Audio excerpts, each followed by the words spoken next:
Hi everyone, তো আশা করি সবাই ভালো আছো। 2023 সালের আগস্ট মাসে আমি এই বাইকটা কিনি। এটা হচ্ছে বাজাজের পালসার N160। আর বাইকটা কেনার পর থেকেই এই বাইকে আমি ছোটোখাটো কিছু মডিফিকেশন করেছি। সেগুলোর ভিডিও অলরেডি আমি ইউটিউবে আপলোড করেছি, মানে সেগুলো সব কটা সিঙ্গেল ভিডিও আছে। তো আমি ভাবলাম যখন এই বাইকে এত মডিফিকেশন করেছি আমি, তো কেননা সেটা একটা ভিডিওতে আনা যাক। আর একটা ভিডিওতে আমি তোমাদের দেখাই যে আমি এই বাইকে কী কী মডিফিকেশন করেছি আর কী কী মডিফিকেশন আরও করবো। তো আমি যেহেতু ঘুরতে বেশি ভালোবাসি, তো সেই কারণে সেইরকমভাবে আমি এই বাইকে কিন্তু মডিফিকেশনগুলো করেছি।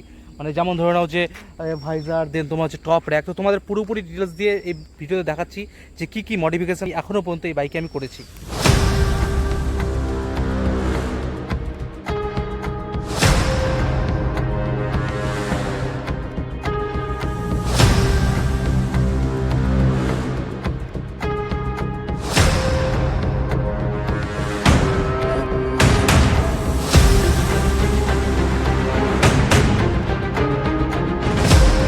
তো বাইকটা কিনে সবার প্রথম আমি যে মডিফিকেশানটা করি সেটা হচ্ছে এটার হ্যান্ডেল বারটা চেঞ্জ। মানে আগস্ট মাসে বাইক কিনেছিলাম, দেন হয়তো 1 মাস পরে আমি এর হ্যান্ডেল বারটা চেঞ্জ করেছিলাম সেপ্টেম্বরের দিকে। তো এটা হচ্ছে ইয়ামাহা FZ25 এর হ্যান্ডেল বার। এর আগে যে হ্যান্ডেল বারটা ছিল N160, যেটা স্টক হ্যান্ডেল বার, সেটা ছিল কীরকম যে এখান থেকে গিয়ে এখানে এরকম কার্ভ হয়ে যেত। সে কারণে পুরো বডি ওয়েটটা হ্যান্ডেল বারের উপর পড়তো। আর তার জন্য বেশি দূর পর্যন্ত রাইডও করা যেত না, কারণ হাত ব্যথা করতো, কোমর ব্যথা করতো। আর আমি খুব একটা বেশি অ্যাগ্রেসিভ সিটিং পজিশনে বাইক চালাতে পারি না, আমার অসুবিধা হয়। তো সেই কারণে আমি কী করলাম যে পরে ইয়ামাহা FZ25 এর হ্যান্ডেল বারটা এটা চেঞ্জ করে নিলাম। খুব সহজে চেঞ্জ হয়নি, এখানে ড্রিল করতে হয়েছে এসব জায়গায় এই জিনিসটাকে মাউন্ট করার জন্য। তো সেই ভিডিওটা ইউটিউবে দেওয়া আছে, পারলে তোমরা সেটা দেখে নিও। এরপরে বাইকের সেফটিটা অবশ্যই জরুরি।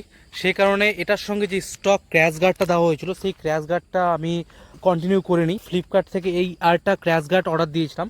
এই ফ্রেম স্লাইডারটার দাম নিয়েছিল 1800, হ্যাঁ আই থিঙ্ক 1800 বা 2200 টাকা, আমার ঠিক মনে নেই। আমি স্ক্রিনে এখানে দিয়ে দিলাম। তো এটা আমার মনে হয় যে কম দামে ঠিক আছে, কেননা দেখো এতে হচ্ছে প্রথম কথা লোহার যে কোয়ালিটি আছে সেটা যথেষ্ট ভালো। আর তার সাথে দুটো করে দুই দিকে টোটাল 4টা ফ্রেম স্লাইডার দিচ্ছে। অবশ্যই যেগুলো ফ্রেম স্লাইডার আছে সেগুলো কিন্তু লোহার না, সেগুলো প্লাস্টিকের। এরপরে এতে লাগিয়েছিলাম, এটা আসলে বাইকটা নেওয়ার পরেই প্রথম যখন ফার্স্ট সার্ভিসিংয়ে গেছিলাম সেই টাইমে এটা জিনিস লাগিয়েছিলাম। এটা যেহেতু পালসার N160 কোম্পানির তরফ থেকে কোনো লেডিস ফুট রেস্ট আসে না, তাই আমি NS200 লেডিস ফুট রেস্টটা এখানে ইনস্টল করেছি। এছাড়া আমি বললাম যে আমি বাইক নিয়ে ঘুরতে বেশি ভালোবাসি, তাই আমার সঙ্গে আমার ওয়াইফও অ্যাজ এ পিলেন হিসেবে যায়। যখন আমার ওয়াইফ অ্যাজ এ পিলেন যায় তখন কিন্তু আমাদের লাগেজ রাখার কোনো জায়গা থাকে না। সেই কারণেই আমি এই টপ র্যাকটা নিয়েছি। এটা এম টেকনিক্সের তরফ থেকে আসে। এটার দাম 1700 টাকা। এটা অ্যামাজনে তোমরা ইজিলি পেয়ে যাবে।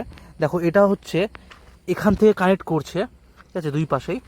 আর সবথেকে বড় প্লাস পয়েন্ট হচ্ছে যে এটার জন্য গ্র্যাব রেলটা আমাদের খুলতে হচ্ছে না, গ্র্যাব রেলের নিচেই কিন্তু এটা ইনস্টল হয়ে যাচ্ছে।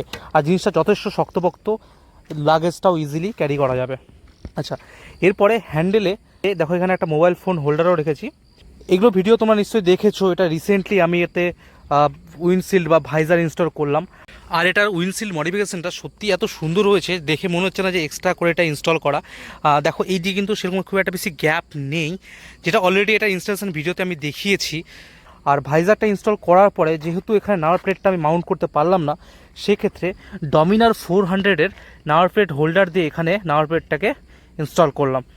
তো এই কয়েকটা জিনিস যেগুলো এই বাইকের জন্য খুবই জরুরি। আর ট্যুর করতে গেলে তো অবশ্যই এগুলো লাগেই। যেমন তোমার যেটা বললাম যে মোবাইল ফোন হোল্ডার, তারপর তোমার টপ র্যাক, প্লাস এটা বাইকের সেফটির জন্য। আর একটা জিনিস যেটা হচ্ছে এতে আমি ফ্ল্যাশারও ইনস্টল করেছি। এটা নন ব্র্যান্ডেড একটা ফ্ল্যাশার, ঠিক আছে, তার জন্য এটা সুইচও একটা বসানো হয়েছে। এটা হচ্ছে অন, এটা হচ্ছে অফ। বেশ কয়েকটা মোড আছে এতে, তোমাদের দেখিয়ে দিচ্ছি।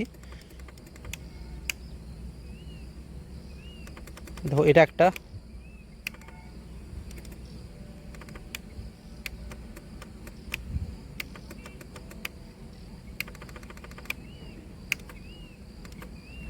এটা আমার ফেভারিট। এটা আমি সাধারণত অন্ধকারে কোনো জায়গায় দাঁড়ালে আমি এই মোডটাকে অন করে রাখি। তো এইসব জিনিসই আস্তে আস্তে করে মডিফাই করেছি, আস্তে আস্তে করে এই বাইকে ইনস্টল করেছি। এবার এই বাইকে এখন একটা জরুরি জিনিস আছে, যেটা হচ্ছে যে এর ফগ ল্যাম্প। এমনি সাধারণত এই বাইকের যে হেডল্যাম্প আছে সেটা পাওয়ার যথেষ্ট ভালো, কিন্তু এই যে বৃষ্টির সময়টাতে খুব অসুবিধা হয়ে যায়, যেহেতু বাইকের লাইটটা কিন্তু সাদা। তো সেক্ষেত্রে বৃষ্টির সময় কি হয় যে রোড পুরোপুরি পিচ ব্ল্যাক হয়ে যায়, আর সেক্ষেত্রে ভিজিবিলিটি কমে যায়। তাই ভাবলাম যে এতে একটা ফগ ল্যাম্প লাগাবো। কিন্তু এখন না সেটা, কারণ কয়েকদিন পরে আমাদের একটা রাইডের প্ল্যান আছে, যদি সব কিছু ঠিকঠাক হয় তাহলে একটা লং রাইডে বেরাবো, মানে এই সপ্তাহে বেরাবো, তো হয়তো এসে তারপরে সেই জিনিসটা ইনস্টল করতে পারি। আর এছাড়া এতে নাকেল গার্ড ইনস্টল করার চেষ্টা করেছিলাম, চেষ্টা তো না ব্যর্থ চেষ্টা করেছিলাম, কিন্তু আনফর্চুনেটলি যে এতে নাকেল গার্ডটা ইনস্টল করতে পারিনি, কেন এটা ফিট হয়নি। তো আমি অন্য কোনো নাকেল গার্ড দেখছি, যদি ভালো লাগে তাহলে অবশ্যই বাইকে আমি সেটা ইনস্টল করব। তো এই ভিডিওটাতে জাস্ট এতটুকুই। যদি তোমাদের ভিডিওটা ভালো লাগে তাহলে অবশ্যই লাইক করো, আর চ্যানেলটাকে অবশ্যই সাবস্ক্রাইব, কারণ আমি দেখছি অনেকে আমার ভিডিও দেখছে, রেগুলার ভিডিও দেখছে, কিন্তু তারা সাবস্ক্রাইব করছে না। তো তোমাদেরকে জাস্ট এতটুকুই রিকোয়েস্ট করবো, যারা রেগুলার ভিডিও দেখছো তারা অবশ্যই চ্যানেলটাকে সাবস্ক্রাইব করো।